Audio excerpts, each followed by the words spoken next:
La première review du Seeker September 2025 était dédiée au trio principal, donc plutôt que me répéter, je profite de la deuxième review du mois pour parler des Coneheads. Les Coneheads, c'est le trio de Seeker apparu en 1985. Ils ont plusieurs différences avec le trio original, dont les plus frappantes sont leurs ailes uniques et le placement du nez de l'avion à la place du casque. Pour le casque, ça vient d'une disposition différente sur le jouet G1, aucun remold de ce côté-là, juste une transformation alternative. Mais les ailes ont été changées, des ailes Delta avec canard pour Dirge, des statoréacteurs pour Ramjet et des hélices VTOL pour Thrust. Niveau personnalité, si Cliffjumper est connu à tort pour être un Autobot qui meurt souvent, Dirge le bat très facilement dans son propre camp. Si on veut faire mourir quelqu'un dans une histoire, c'est Dirge qui va prendre. En même temps, en étant aussi lugubre que lui, ça donne envie de le faire partir un peu plus vite. Pour Ramjet, c'est simple, si on veut ouvrir une porte ou défoncer un mur, c'est lui qui s'en charge. Mais il le fera avec sa tête, parce qu'apparemment, ça lui plaît. Et il pense qu'un avion qui fonce sur ses ennemis de front, ça se fait assez rarement pour être de la grande stratégie. Du coup, il pense être un génie du mal qui pourrait supplanter Megatron. Je vous conseille de lire le spotlight sur Ramjet publié par IDW pour voir jusqu'où ça va. Et Thrust est un Decepticon bruyant, qui allie un manque de discrétion à un manque d'intelligence. Donc, quand on est avec lui, il vaut mieux opter pour une approche rapide plutôt qu'une infiltration discrète. Et c'est clairement pas avec une boîte comme ça que les Coneheads seront discrets. New Age a réédité le pack des Coneheads plus tôt dans l'année, pour un prix de 115€. Pour info, c'est 3 fois le contenu de la boîte de Starscream de la même compagnie, qui a été vendu à 55€ tout seul. Donc, heureusement, c'est plus rentable de prendre le pack, qui fait chaque Conehead pour 38€ chacun. Mais le prix, ça veut rien dire si la figurine ne les vaut pas. Et on verra ce que ça donne juste après. Les Coneheads viennent dans une énorme boîte qui montre plus la tête du Necron en gros plan que les figurines à l'intérieur. Mais c'est un visuel très impressionnant, qui apporte une histoire aux Coneheads et qui donne envie de manipuler les figurines pour l'histoire derrière. C'est pas les Decepticons les plus brillants, mais s'ils affrontent la tête du Necron, ça les rend tout de suite plus stylés. On voit plus clairement les figurines sur les autres côtés de la boîte, avec plusieurs photos dans leurs deux modes. Beelzebub, Mammon et Mephisto sont les noms que New Age a donnés à Ramjet, Thrust et Dirge respectivement. Décidément, entre ça et la Breath Force d'Iron Factory, ça donne pas mal de noms de démons. Mais j'avoue qu'on connaît mieux les noms de ces Coneheads que ceux trouvés par Iron Factory. L'insert en plastique dans la boîte se décompose en 2 étages. Le premier, c'est les avions, avec leurs autocollants de contrôle qualité habituels chez New Age. On a aussi les mains alternatives et les null rays. Et dans le deuxième étage, on a les stands, les effets de tir, et comme si c'était pas assez, on a aussi un sachet d'effets de tir et les bombes dont on parle après. Donc ça donne une boîte très complète, qui cherche pas à vendre du vide avec un emballage trop grand. Quand on met tout le contenu ensemble, ça fait beaucoup de monde, surtout à cause de chaque accessoire qui se retrouve multiplié par 3. Je commence avec les stands, qui sont de grandes pièces de plastique transparent peints en violet métallisé. Et à l'arrière, on a toutes les pièces pour pouvoir les utiliser proprement. Un bras, une pince pour remplacer le peg 3 mm, et 3 pièces en plus. Je n'ai pas trouvé l'utilité du double peg, mais les 2 pièces triangles montrent la raison pour ce design. On peut attacher les stands ensemble à la verticale pour former le début d'un pont spatial. Le pont spatial est une grande construction, très utile dans le Cartoon G1 et bien d'autres continuités, qui relie Cybertron à la Terre et à d'autres planètes.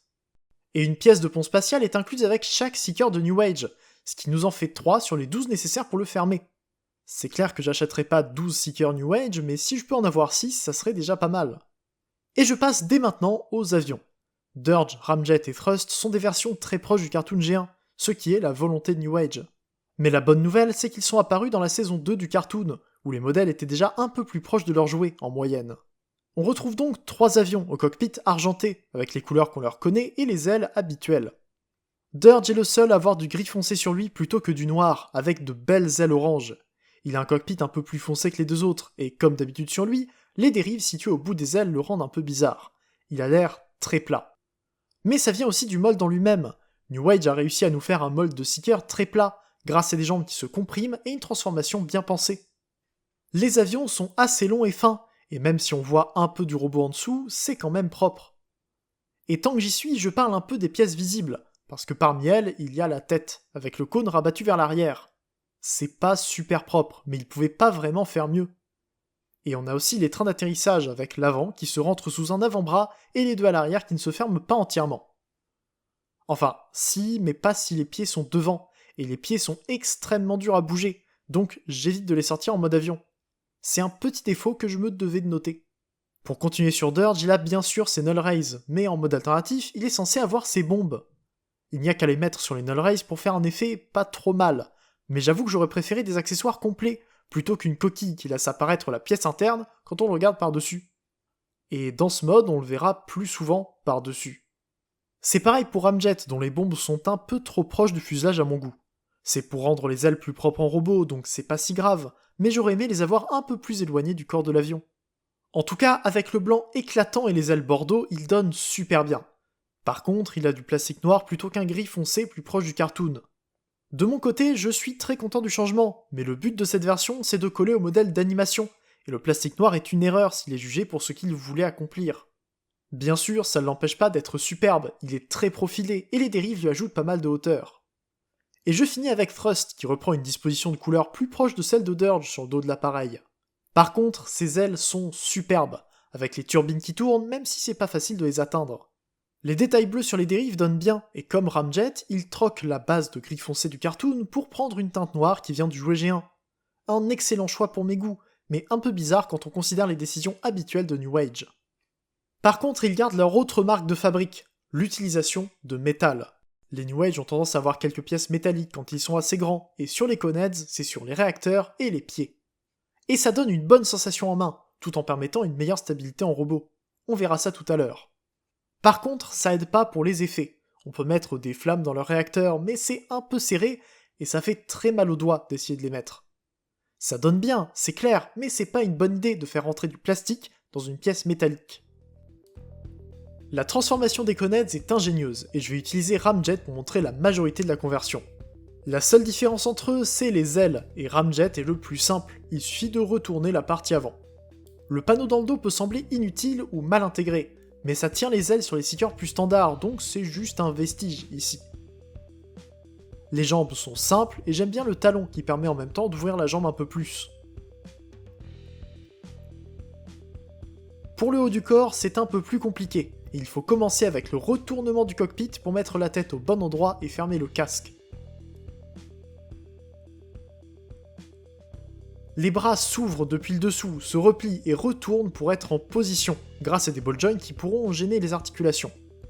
Et on arrive au torse, où l'ingéniosité de New Age se fait vraiment sentir. Les aérations et les flancs forment le dessous du nez de l'avion, pour limiter le keyboard dans les deux modes. Avec l'avant qui se replie encore plus pour loger dans le torse, ça rend le tout génial à faire, sans avoir d'étapes déplaisantes ou effrayantes.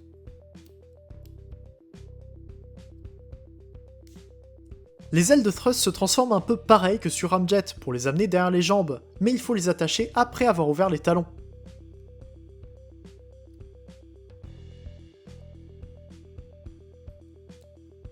Et pour Dirge, c'est plus compliqué. Les plans canards remontent et se replient encore avec une glissière pour réduire la hauteur des ailes et un axe supplémentaire qui les écarte pour pouvoir bouger les jambes ou les cacher derrière les ailes delta. Le résultat est un trio de Coneheads très proche du cartoon, avec de jolies proportions et des articulations dignes de New Age. Enfin, pour les articulations, c'est bon, mais c'est pas les meilleurs non plus. En tout cas, les détails sont beaux, et les couleurs aussi. Les designs ont été respectés pour faire des Coneheads réussis qui respectent le média d'origine. Et quand je parle du média d'origine, je veux parler du cartoon, mais ils sont aussi plutôt fidèles à leur jouet G1. Comme j'ai dit tout à l'heure, les Coneheads ont été ajoutés au cartoon au moment où les designs se rapprochaient plus des jouets. Donc, à part les détails des autocollants et le gris sur Dirge, on n'est pas non plus trop loin de Coneheads style jouet. Niveau proportion, les seekers de chez New Age ont des jambes très longues, avec des cuisses très courtes. C'est encore pire avec les genoux immenses des Coneheads, qui ont tendance à tomber sur Ramjet. C'est la première fois que je le remarque en prenant les photos pour la review. Mais j'aime beaucoup ces jambes longues, qui manquent un peu d'articulation par rapport à d'autres figurines de la marque, mais qui restent correctes. Leur tête monte un peu, mais le casque bloque le mouvement, et les bras sont standards, avec le ball joint au milieu qui a tendance à les casser, et l'épaule qui peut se rentrer toute seule sur l'axe de transformation. Mais avec les mains alternatives, ça les rend plutôt expressifs. Le bassin ne tourne pas complètement. Il y a une partie de faux cockpit sous la ceinture qui casse le design quand on l'utilise, mais c'était obligé pour respecter les détails. Ils ont bien un ab crunch qui est sous la ceinture et qui ne tient pas toujours le poids des jambes quand ils sont sur leur stand. Les genoux sont limités à 90 degrés et les chevilles bougent sans prendre les talons avec.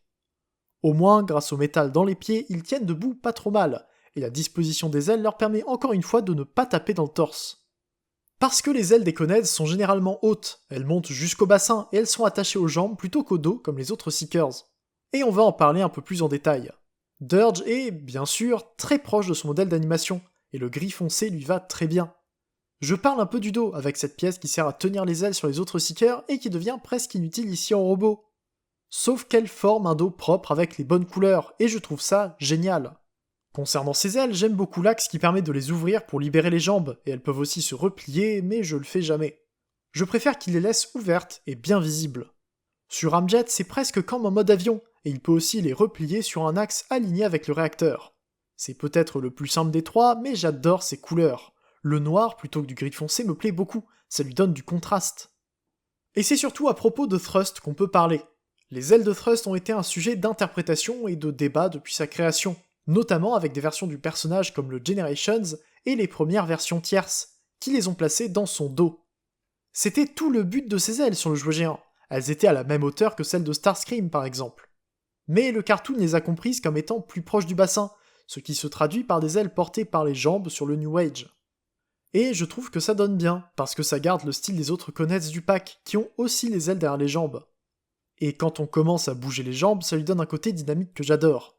J'étais pas fan de Thrust avec les ailes aussi basses il y a quelques années, mais je m'y suis fait, et cette version donne super bien. Ce qui est d'ailleurs vrai pour les trois, les Conheads New Age sont très bons, ils sont amusants en main et les détails sont superbes.